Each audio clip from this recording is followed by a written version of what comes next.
Now, what did you, was it filling in this table that was difficult, or was it? Filling in the table. Okay. Yeah.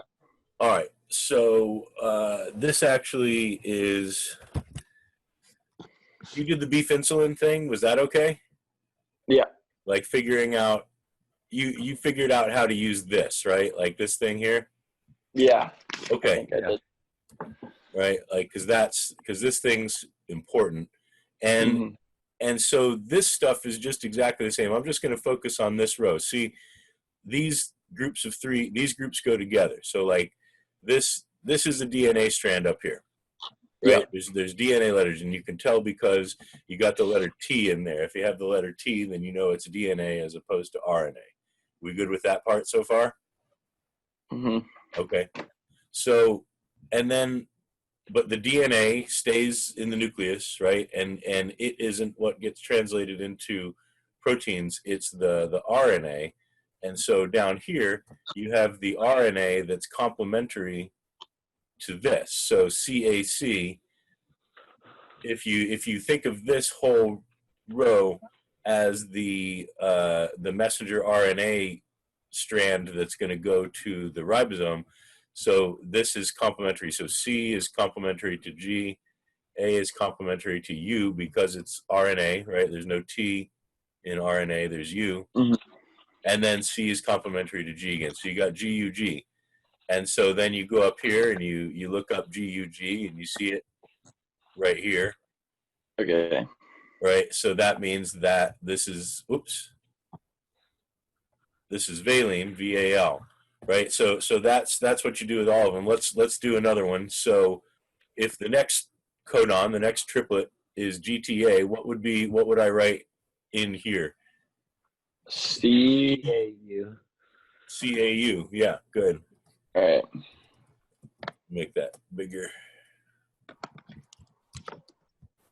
Right, CAU. And so then if you so that's called transcribing. There's two different processes. So it's transcribing when you go between these two, and then translating like to a different language when you go to the next one. So what amino acid would CAU stand for?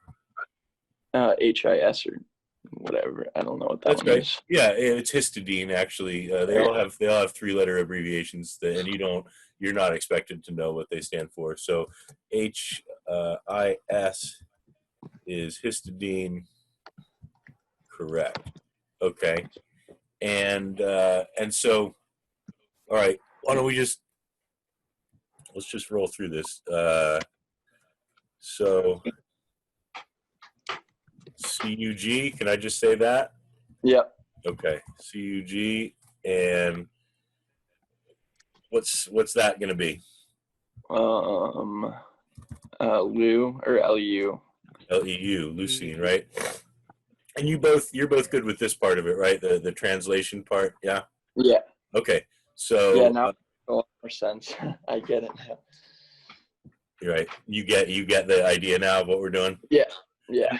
And so, okay, I guess the point is then the only other thing I'll say is that this strand up here, CAC, GTA, GAC, blah, blah, blah, CTC, that is the normal version of the gene. So that's what's probably in your hemoglobin right now. Your hemoglobin gene probably has that code.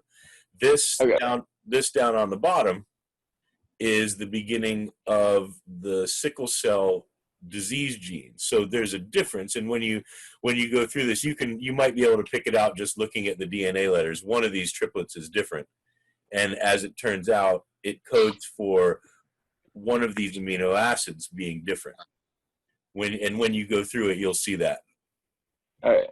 And then what happens is you read this part, which tells you about sickle cell and how sickle cell works and what the disease characteristics are and how sickle cell hemoglobin acts differently in the actual solution of the blood because of this different amino acid. And so, and then it just asks you a couple of questions about mutation and just sort of tries to ask if you understand that whole thing. But I think now you get this a little bit more.